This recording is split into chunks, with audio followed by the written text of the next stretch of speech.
Hello, good morning, good evening, good afternoon, whatever time you're listening to this. I am forever grateful that you're here and that you're coming back to listen to the Mile 17 podcast.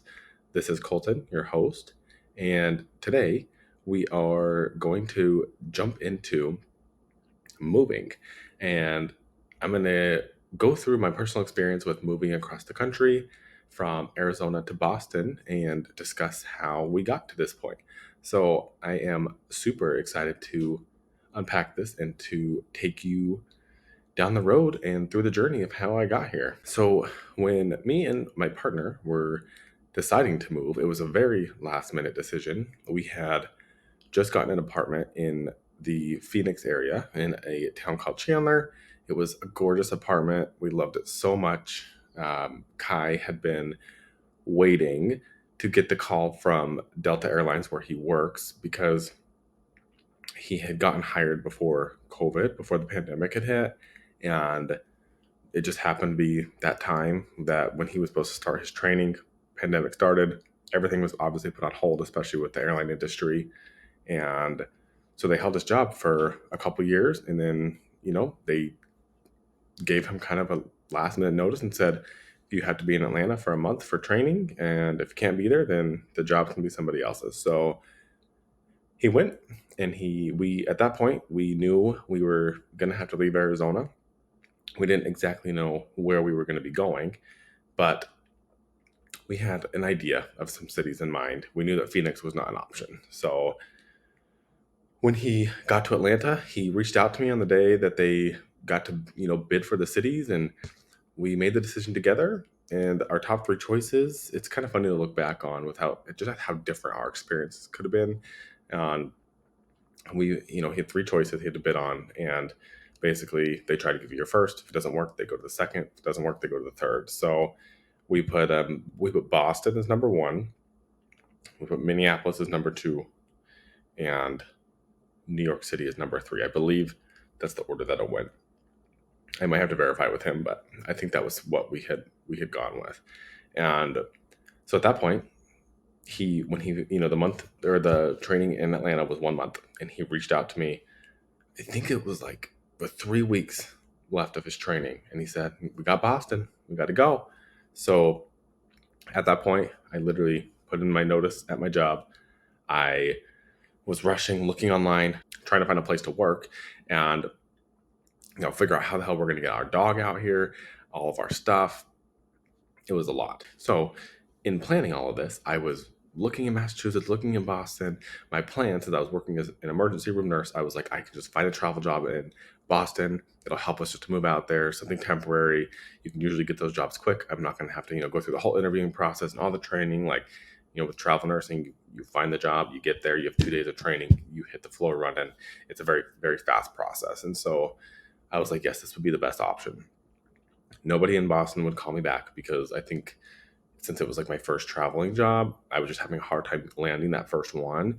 And so I pulled up a map, looked, saw how close Rhode Island was to Boston, and was, told Kai, I was like, all right, we're going to go to Providence first, Providence, Rhode Island. We'll have to just make it work. When we get there, we'll figure it all out. Within, honestly, I think it was within like 2 hours of me submitting for a Rhode Island job, I got an automatic offer for my first travel gig, and it was secured. Signed the contract, good to go. And this was, mind you, this was during the pandemic. Like COVID was still a thing, and the hospitals were still in shambles. I mean, they're still in shambles. The entire healthcare system is in shambles. But at this point, it was still pretty wild. So, with that being said, I packed up my Jeep, grabbed my dog, grabbed my clothes, and took off. Left Phoenix, headed for Rhode Island. Got there in 3 days. Got a hotel for the night, stayed, had an Airbnb that we had booked for a month just so that we could just get out to Rhode Island, get our feet on the ground, and figure out our next move. And let me tell you, this Airbnb, although cute, was tiny. For two people, plus a dog who is not small, she's 70 to 80 pounds, it was tiny. It was the living room and the kitchen was one, and it was like a little tiny hallway. There was no stove. The bathroom was also very tiny, hardly fit in there. The bedroom, we had a full size bed, and was not a large bedroom either. It was tiny, but we made it work, and it was an experience, and we learned a lot about each other and a lot about just moving in general and trying to take your entire life from all to a whole new world. Like moving from coast to coast is like, honestly, it's like living in a different country. Like the way of life, the way people do things, it's wild. It is wild and vastly different, and I love it. It's a great experience. I think it offers so much perspective, and just gives you that view that like there's so many ways of life out there. And that's like what I have taken most from this experience, from moving from Arizona to Boston, is just realizing that like people live so differently, and it's so beautiful just to see and experience like different ways of life. Anyways, so whenever I had first gotten to Rhode Island, I dropped my dog off. Mind you, this was wild of me. Dropped her off. I found a place to board her. They were amazing, small business. I felt very safe. Left her there. The Airbnb we didn't even have at the time. I was just really crossing my fingers that I could find somewhere to leave the car, and bless these people that we were renting the Airbnb from.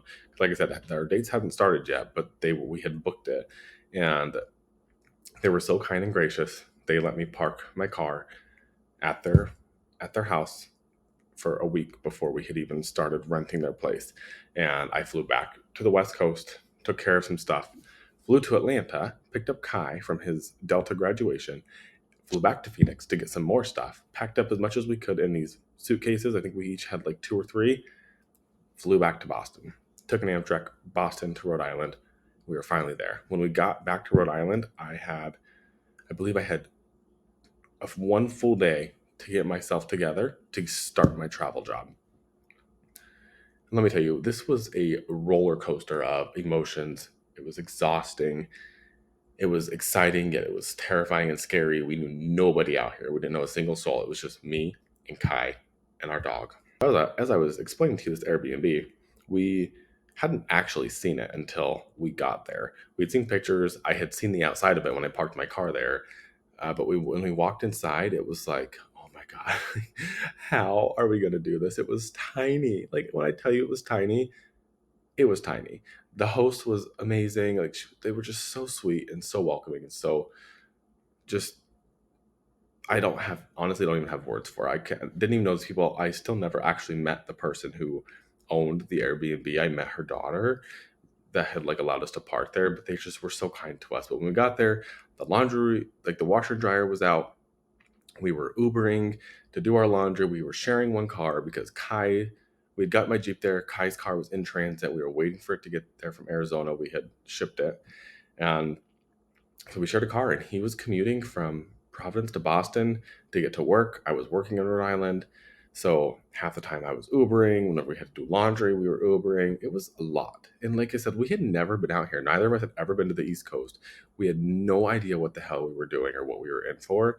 And when I look back on it, honestly, I think being a little bit naive was really, really worked in our favor, because the more you know, the more you're like you're hesitant, and your fear will start to kick in. You'll be like, no man, I cannot handle this. Like I'm not cut out for moving somewhere else. Like it is a lot. You leave your friends, you leave your family, you leave your job, you leave all that you know, and you go somewhere where you don't know a single soul, and you start to realize like all those little things, like all those people, the community that you had that made your life so easy, like you don't have that anymore. Like, I found this in like when I needed to go somewhere, like I didn't have people to watch my dogs like I always had. I didn't have, you know, someone to just like, hey, let's, we're coming over for dinner, or let's do a quick trip somewhere, or just like any of those things. Like it was me and Kai and Ellie. So that was getting to Rhode Island, getting to the East Coast.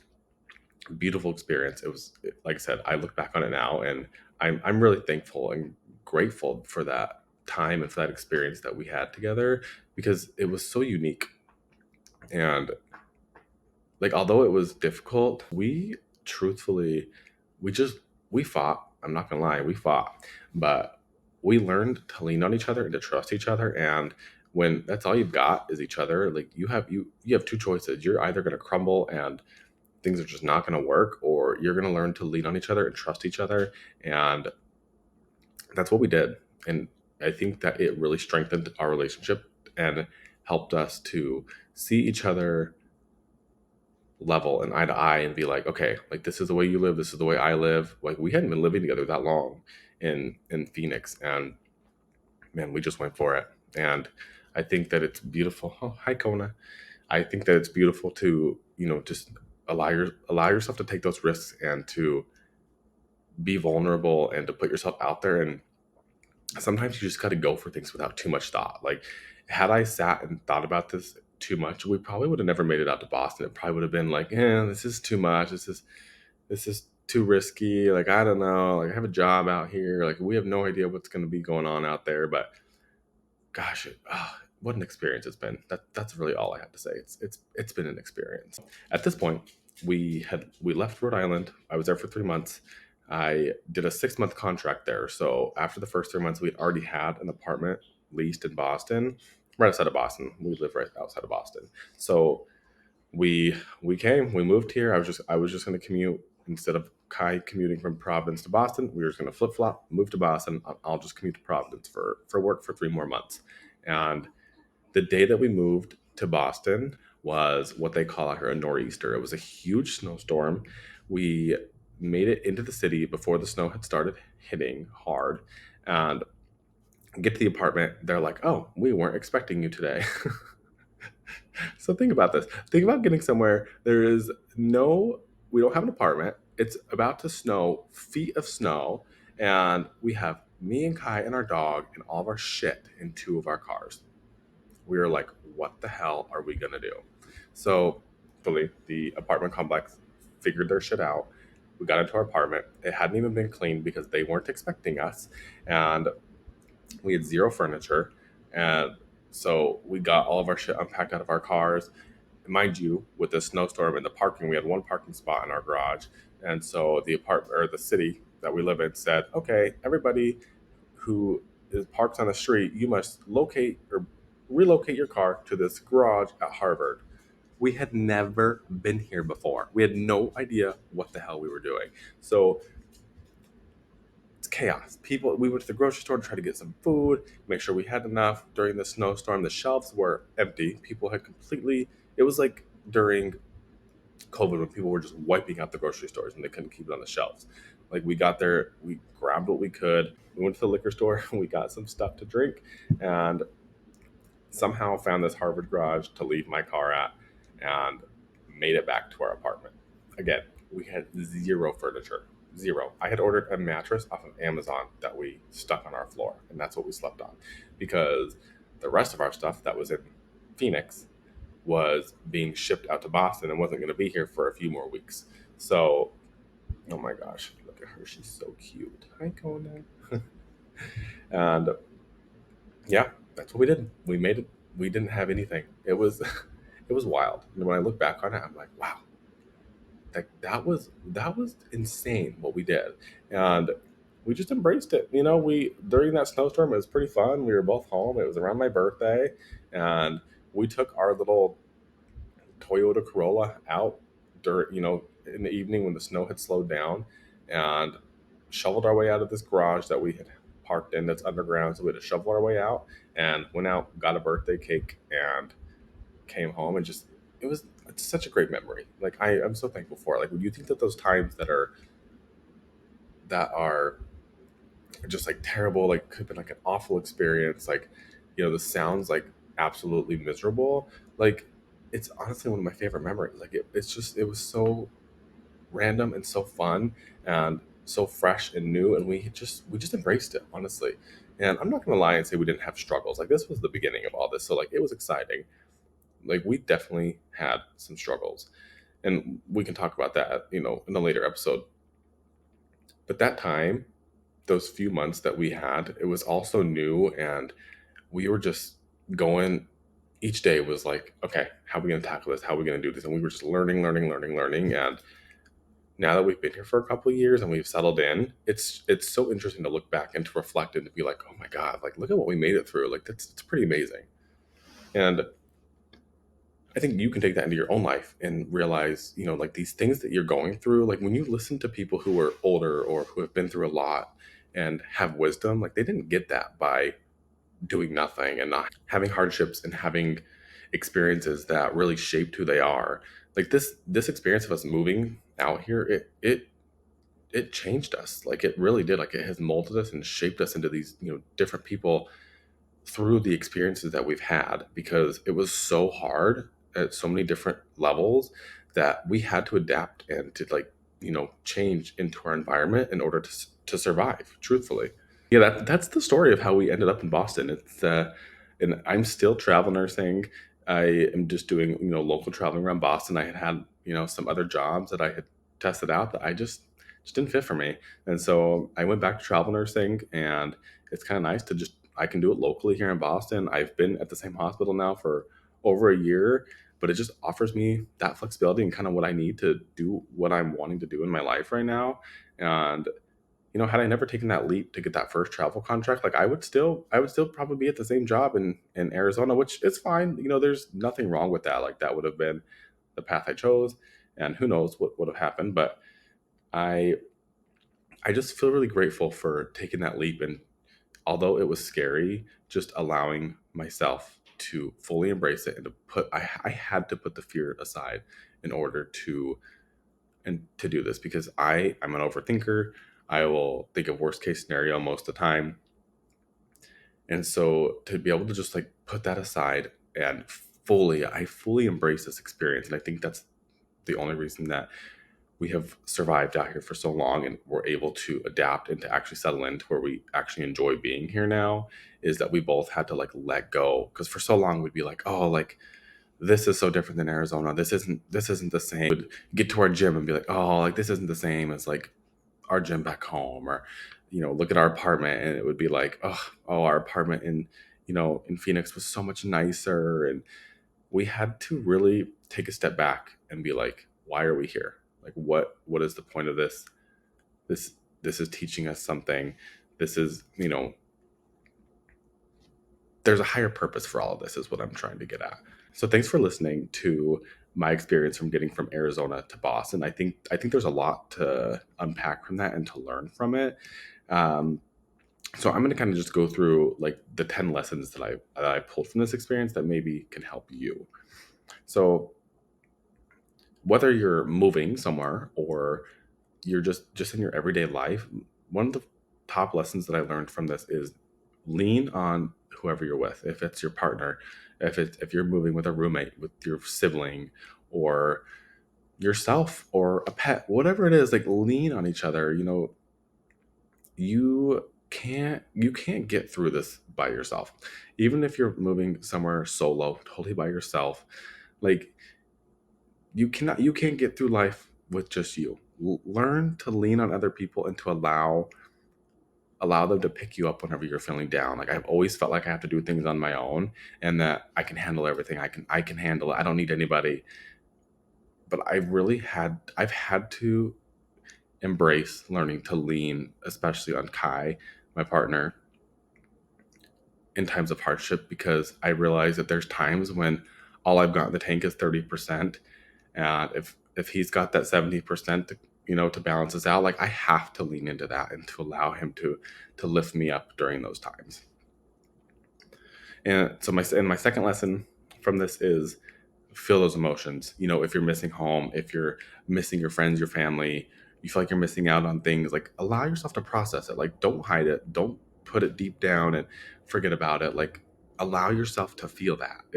You have to process those emotions.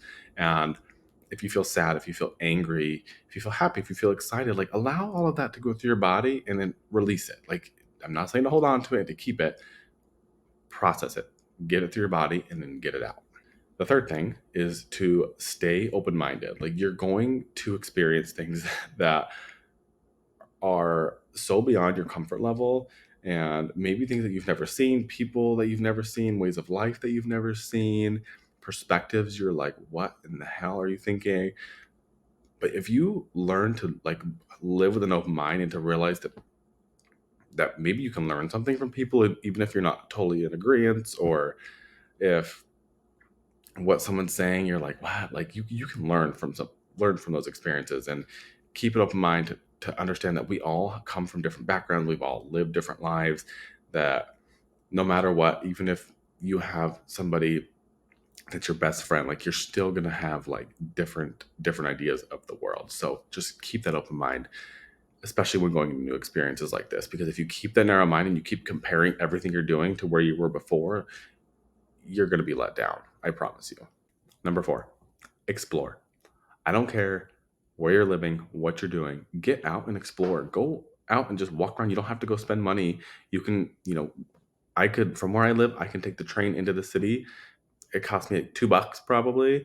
And from there, I can walk around the city, like look at the buildings and the businesses and, just scope things out.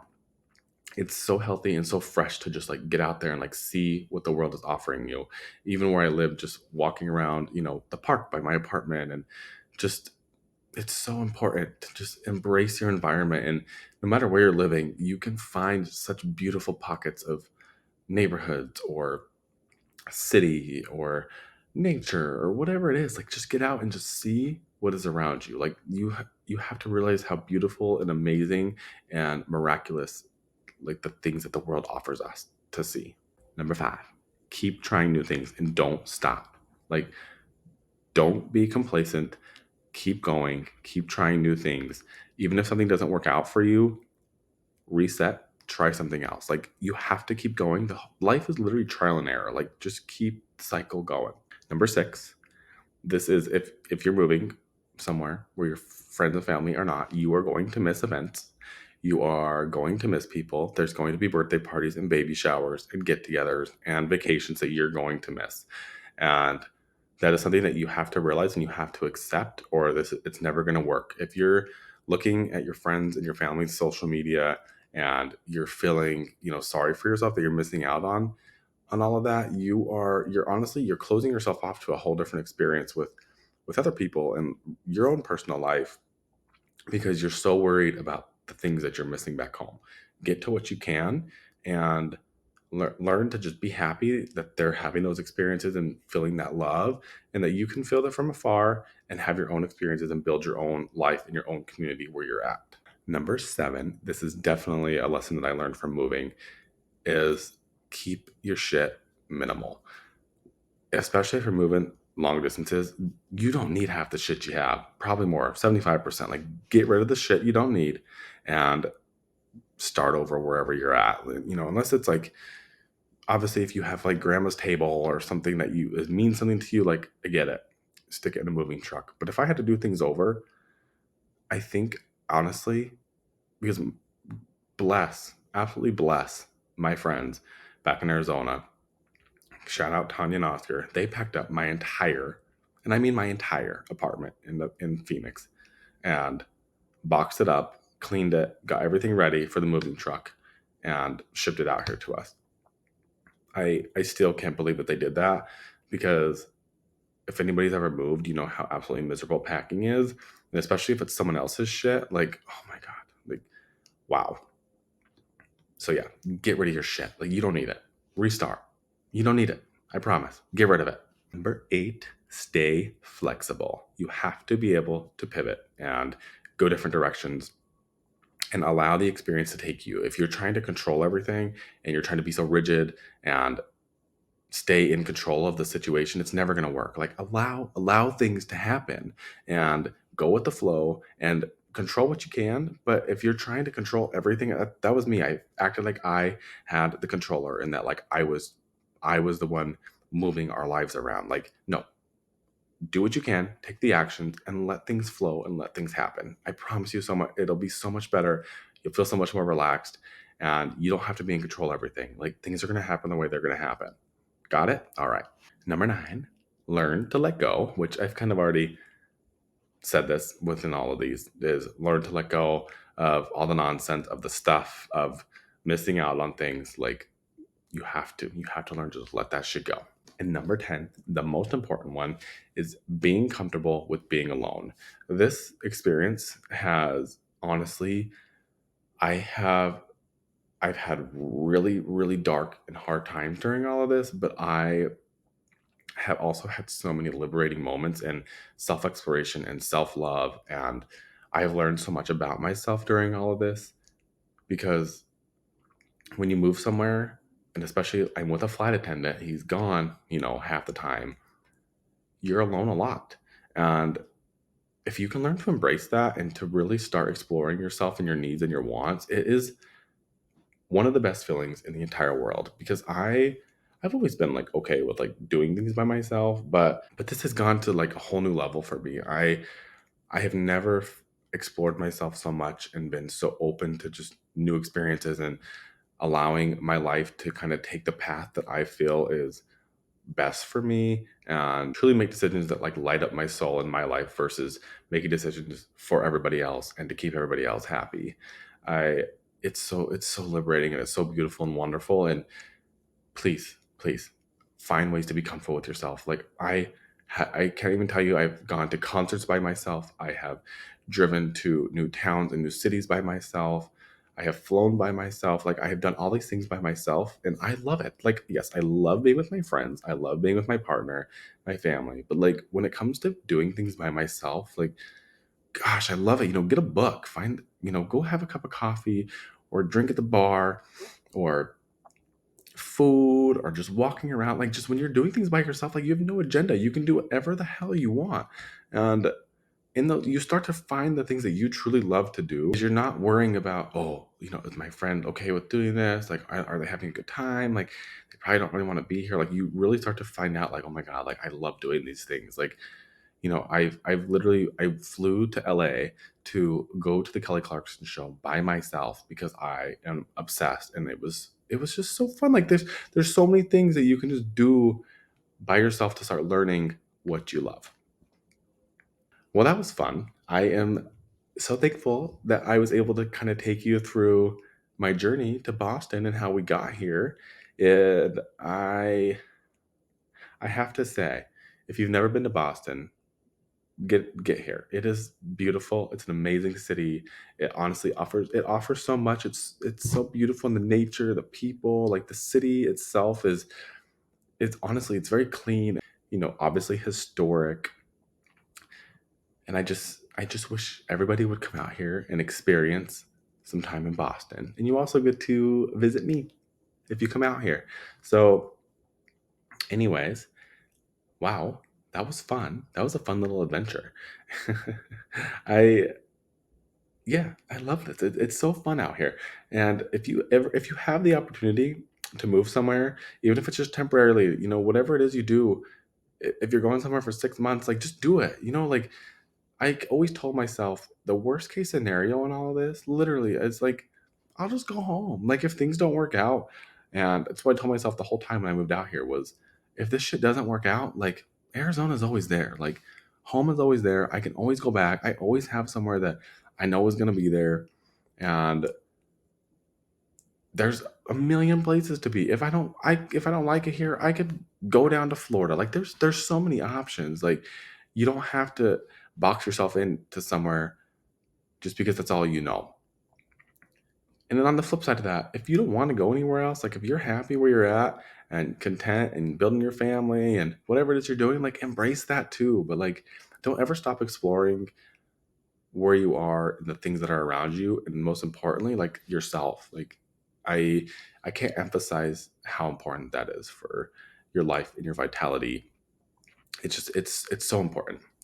So, okay, that's all I have for you today. Like, again, I'm so thankful that you came through and went on this little journey with me from Arizona to Boston. I'm sure I will talk a lot about both places because I'm very passionate about where I come from and where I am now. It's all wonderful. There's so much to unpack in all of it. So thanks for coming and thanks for listening. This is Mile 17. My name is Colton. You can like and subscribe to the show, follow the show on Spotify, Apple Podcasts, or YouTube. On YouTube, you can find me at Colton Lord. And on Instagram, you can find me at Colton Lord 17. That's Colton Lord, the number 17. And you can find me on Facebook. I'm on TikTok, Colton Lord 17. So yeah, I hope you all have an absolute beautiful evening, beautiful day, and wherever your day is taking you, don't ever stop exploring. Everywhere. All right? See you guys later.